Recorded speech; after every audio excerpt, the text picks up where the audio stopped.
Leo here from BBC in the South. Absolutely delighted to be in Lingfield in Kent to sit down in the home studio of a really talented and insightful set of musical artists. They are 2 weeks in Nashville. They are Billy, they are Ian, and they are Mark, and they've just released a brand new album called Stickman Rock. We're going to talk about that. We're going to talk about gigging live, about what it's like to be in a band, and hopes for the future. Guys, delighted to have you with me. Thank you so much. Thank you so much for joining us. Well, firstly, we're here in your home studio. We've got purple absolutely everywhere. Yeah. We've got the control room in there, a really comfortable, beautiful space. How long have you been working in here for? Thank you. Yeah, I mean, I think this came together just before lockdown. So we've been living together for 5 years now. Right.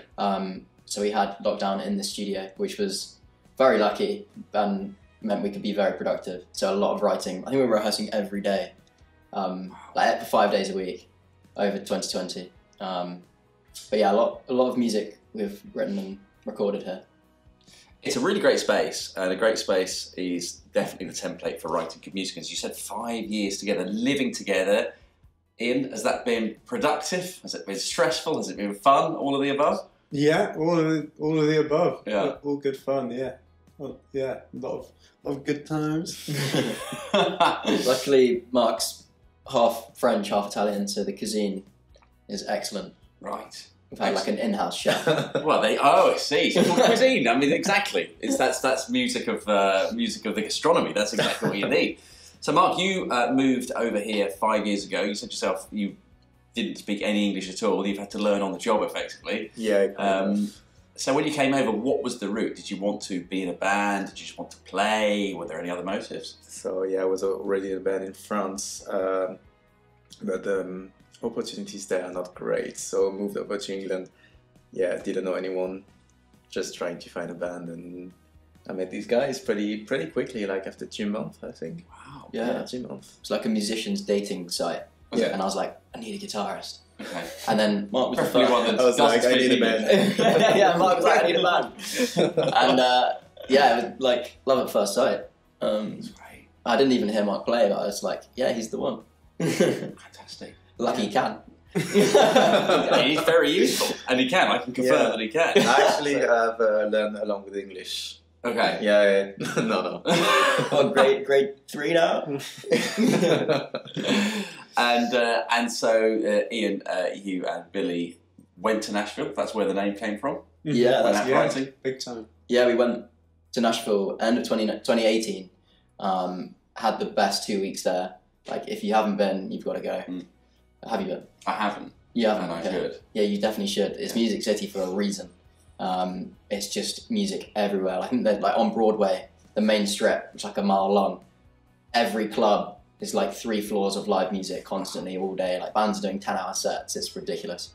But met some amazing people, and we're in and out of studios, writing, recording with different people. And yeah, recorded one track there on like the last day of the 2 weeks, and then came home and we were like, our minds were blown with what we had experienced, and we were like, we have to change the name and rethink everything. So we just changed everything, and then in 2019, we were 2 weeks in Nashville. Wow. And didn't find out till 2 months later that like it abbreviates to twin, so that was quite perfect.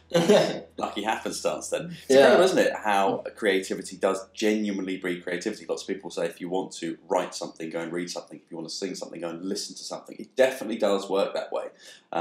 What I really enjoy about that is that you won't copy something, you will just get a bit of an earworm in, and then that's when the you comes out as well, doesn't it? It brings out what's already in you just by hearing something else. It sounds like that's what happened in Nashville to you guys. Yeah, it's very much that. It's really strange, but yeah, just such a positive energy. So that's what kind of transpired made its way into the lyrics and the music.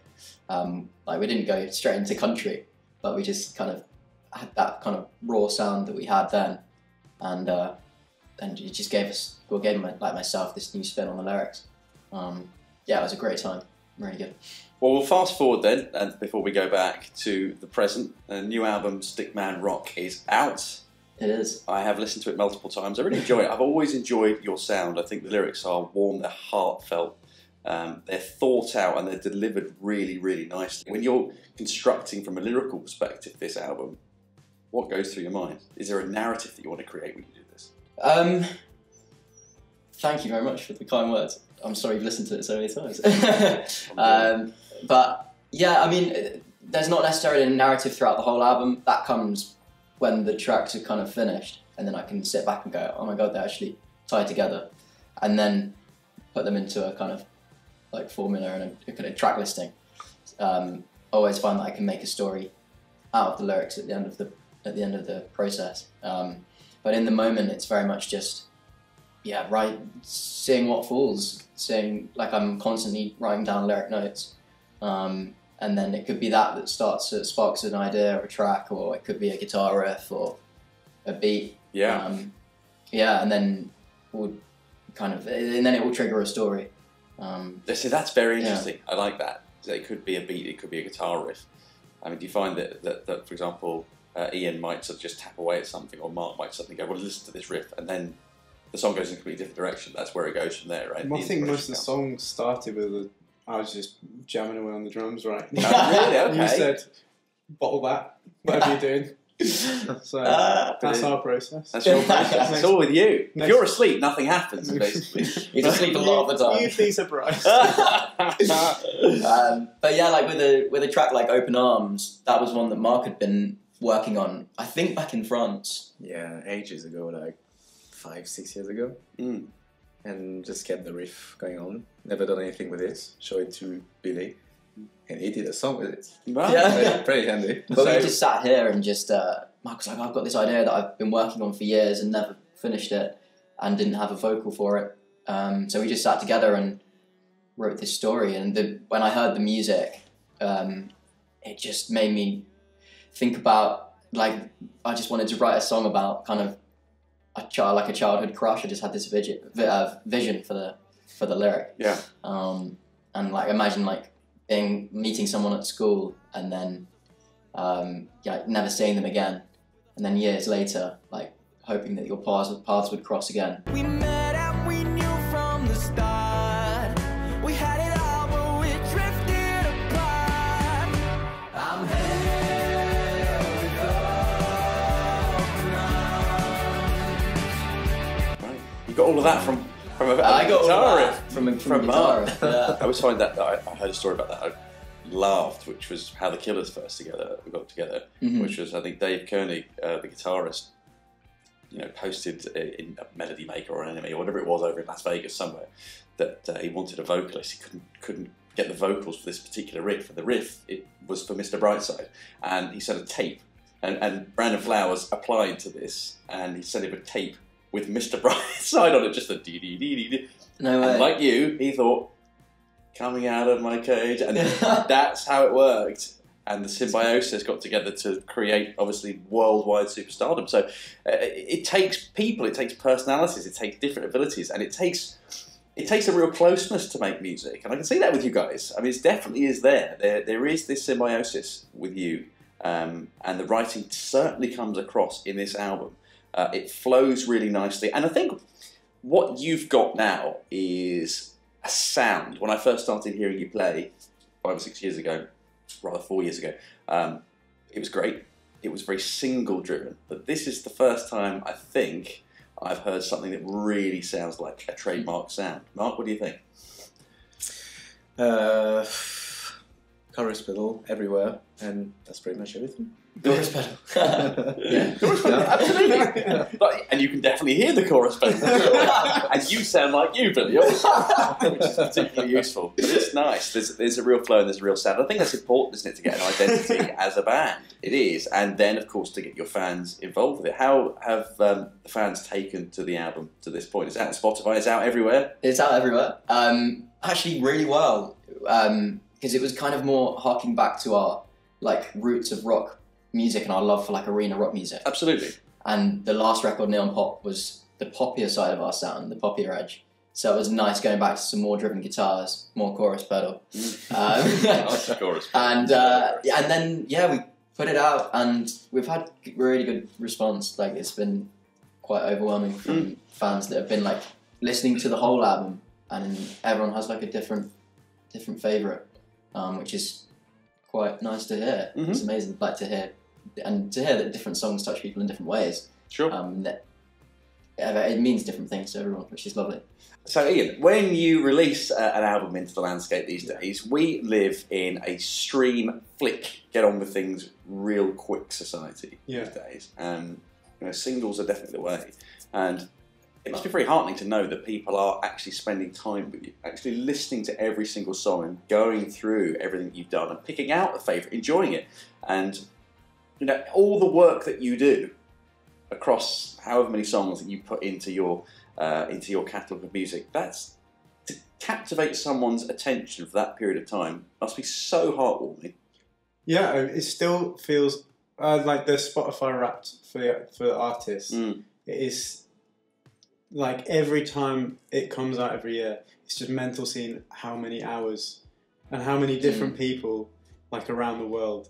That is odd. And I don't think that will ever be normal. That's great. Yeah, when you're someone's #1 artist for a whole year, that just seems... I'm so sorry. That's just... all the acts on Spotify as well. There's like however many different other artists. The fact that we're #1, they must have such a bad taste in music. No, not at all. But have they not heard of, like, I don't know, anyone? Paul McCartney? Yeah, but I think this is the point, isn't it, really, that to a certain extent, algorithms and media will spoon feed us what they want us to hear, and certain record companies will get involved. But if somebody's doing something really good, and you can get in someone's psyche and word of mouth goes around, it's not a surprise. It's lovely. I think as human beings, we really enjoy the idea of discovery, and we really enjoy the idea of telling people about our discovery. And I think that's kind of what happens. But it has to start with quality, and that's what you guys have definitely got. How has that translated into gigging, Mark? How have you found going out and playing the new records to the crowds? Feels good. Some of them are harder to play. It's kind of weird, because like some songs, like straight away easy to record, easy to play live. Yeah. And straight away it works. Some other ones takes like different tuning, different kind of rhythm. Really like needs to be adapted live. But I like that process of like the music that you record like 1, sometimes 2 years ago, coming alive, and people sometimes singing the lyrics live. Oh, yeah. That is really an amazing experience. I always love the idea when people sing the lyrics live back to you. You'll know this as a songwriter, is that the lyrical inspiration can come much the same as all the musical inspiration at the strange times. So you could be writing something when you're in the shower, or when you're on your way to bed, or when you're washing up.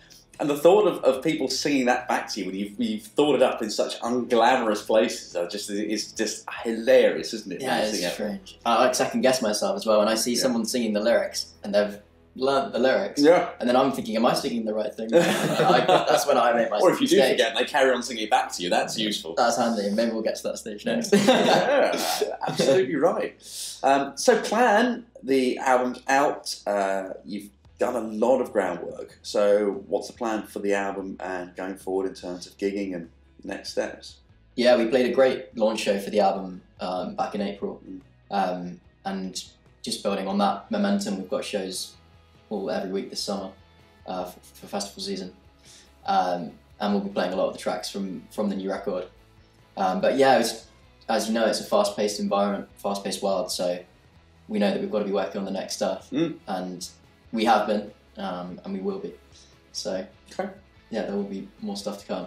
Well, that's always good to know. And of course, there's two separate animals. The recording and the writing is completely different to playing live, and something that I've very much enjoyed watching you guys do. And I noted the professionalism, actually. When I first saw you play, you had your TWIN bold sign there, which I thought was really savvy. It's clever to do that. It's a nice bit of branding, it's a nice bit of eye candy, and it's also a talking point. And do you feel that way when you're on stage, Ian? Do you feel like putting on a show is good and maybe being a little bit quirky? Because I think everybody needs a USP, otherwise, the music can be great, but the performance has got to match and you have got to be memorable. Yeah, we said that, like, something's missing in our performance, and luckily, these lights do the heavy lifting. I completely agree with you. Yeah. You've often left the stage and just let the lights do the talking. Well, the lights can drum. If only I could. Yeah. No, it's perfect. I mean, the lights do a lot of Yeah, as I say, the heavy lifting, so we can just sort of really coast it. Yeah, I know. But like, there's add to the show, and I think it is all about entertaining the crowd that are there. If they've paid hard-earned money to see you, they want to be entertained, and the least we can do is provide 4 lights. That's it. But yeah, it just adds to the show, and yeah, we want to put on a show for the audience. How would you describe a 2 weeks in Nashville show for the audience? I would say there's a lot of anthemia there. There's a lot of energy. It's very heartfelt. I've said before, I myself feel certainly in this album there's kind of a cross between some really lush indie rock. I can hear DMAs in there. I can hear Capture the Bottom and some stereophonics in there as well. Definitely a little bit of Noel Gallagher sleeps in for me, I think. A lot of Mark's guitar work is just, honestly, it's on point. The riffs these days are not as prevalent as they used to be, but when something's good, it hits. And I can see that in your songs. So, an audience watching you guys, what are they going to see? What are they going to expect? A hell of a lot of energy. I think like 3 friends or 4 if we've got a 4th member on stage. Having a lot of fun. Yeah. But yeah, a lot of energy. We come off sweating for sure. You certainly do. But get everyone involved. That's key. Yeah, getting an audience going and so that they go home happy, and of course pass on the message about your album as well as your music, which certainly do. And that leads us on to the next part, which is connecting with audiences, which I think is something you've been doing really well, having watched you over the last 3 or 4 years. And I think personality comes out of that. It's not an easy landscape, the social media and advertising world these days, and a lot of people throw a lot of money at companies to try and help. But you haven't done that. It's been very, very much analog. You've done it yourself in a very visceral way. Do you enjoy that side of promoting music? It is difficult, and it's changing all the time. Yeah, it is difficult to keep up with. So we have to stay on it. But it's been a ride for sure, and we've got to know each other even better through the whole process. Well, and then that comes out in 2 music. weeks in Nashville post? So will it be Mark doodling? Will it be Ian sleeping? I mean, how does it play out? It could be all of the above, yeah, for sure. That's some good ideas. Yeah. Take my finder's fee. Thank you. But yeah, we used to do content days where we would get together and plan out what we were going to be posting for the next month. But keeping it like organic as possible, and as long as we're enjoying it, because you can tell when someone's not, when they're doing it for the sake of it. Of course. So we've tried to make sure we're just enjoying everything we're doing, and then posting when we've got something to say. No one needs to hear from us if we don't have anything to say. You should tell a lot of other people that. But it's a process. We're growing, we're learning. Everything we do, you learn and then move on to the next thing. Yeah. And try and do it better. Well, I think it's got to be fun, hasn't it? And, going back to you guys all living together as you have been for 4 years, you're still clearly really, really good friends, which is lovely to see. And that can only inform the music as you go along. Mark, is it important to feel comfortable with the rest of your band to really get the best out of it? Yeah. I thought these 2 are quite easygoing, and I'm the annoying one. Yeah. Yeah, I have to keep it that way because I'm French. Someone has to be annoying. You have to be the diva. Yeah. And stuff. Yeah. It's been great for me. I don't know about you guys. I think the closest we get to arguments is when you were saying about building the tracks for live shows, when we have to tear them apart and then try different things. That's when we probably it gets a bit. Or actually dipping your pizza into mayonnaise. Oh, pizza! Oh. Wow, it's got away from you. Straight back to food. Mayonnaise and pizza. There you go. Live by the sword, die by the sword. Next EP. I think that was the day was the closest I went to leave the band, when I saw Billy dipping his pizza into mayonnaise. As a Gallic man that you are, did that offend your? That was painful. It tastes so bloody good though. Like, you must put your pizza into mayo. Well, it sounds like a euphemism. Well, it is only 7. Did you see that, Mark? Did you see that? Well, they give you dips, don't they, when you get takeaway pizza, but I don't think it's mayonnaise. Yeah, in UK. In the UK. I'm so sorry. I don't know how to go down the slide. Well, it's going to be on our rider when we play France. For sure. Except for you, yeah. Leo, if you had to dip your pizza in anything, what would you dip it in? Hey? Well, I'd imagine mustard, although I should imagine it will smart a little bit. But nonetheless, let's go back to you guys. Nice. So you've put everything into this. You guys live together. This is your life. Mm-hmm. It's what you want to do. Is world domination the key, really? 100%. Yeah. Yeah, it's the end game for sure. What do you have to do to get there? More lights. Yeah, more lights. Yeah. Bulbs. We have to have literally 2 weeks in Nashville. Yeah. Once we get the full band, then you know. You've got the money for it. Yeah. But yeah, I think keep spreading positive energy needs to be done, and we just want people to enjoy themselves and like an escape from whatever crap that's going on. Just find peace with our music, and yeah, good. I feel like the more we can spread that, the better. So, for anybody that would like to listen to your new album, Stickman Rock, what are they expecting going through the tracks? A bit of a journey, a bit of a whirlwind of emotions. Okay. A real journey. I think the first track, Is There Nobody Out There? We just wanted to kind of reference some of our favourite bands like the Stones and just kind of pay tribute to them with like the kind of Latin American feel on the guitar riff, and then the big thumping drums that come in, and that was like really a moment like kind of could imagine us opening our show with that. Oh, absolutely. Like, is there anybody there? Hopefully. Yeah. That track as an opener reminds me of Politic on Rush of Blood to the Head by Coldplay. Oh, which I really like. Just boom, and it hits and says, "This is us." Nice, thank you. Yeah, that's really cool. But yeah, and then there were tracks on the album that were a bit more intricate to work out, like calling out your name. That song came from a guitar that was left in. Well, we recorded that song in Dadgad tuning, which has like a kind of country twang to it. And actually, the guitar was then left in the studio. The acoustic was left in Dadgad tuning, and I just came in in the middle of those sessions in that week, and just picked up the guitar, put a capo on the first fret or something, and then just like the chords of Don't Take This for Granted just came out. And I was like, all right, I have to finish this. So I just like literally plugged in a guitar and wrote the song in the moment then. So a lot of the songs have just come out of recording other tracks, and then it's just sparked another idea. And playing in alternate tunings just is like relearning the instrument again. Keeps you on your toes. Yeah, it's like another side of the guitar I never had seen before. So that was quite cool and very inspiring. Great. It hangs together really, really nicely. It is heartfelt, and there's a lot of bits where you sing about stuff, for want of a better phrase. I like it when you sing about stuff, what happens in the world and how we feel. Yeah. I think that's important. I think social commentary music, especially in this day and age that we live now, which tough times, it's difficult for all of us. And to just give that little shard of light through the glass to connect with someone, I think is important. Thank you. Yeah, definitely want to do that, and I'm pleased you felt that way listening to the record. It's a good record. It's a good listen. It genuinely is, and like your many Spotify fans, I've listened through to it many times and enjoyed the full narrative. And it's been a real joy to speak to you three. I have to say, real good fun.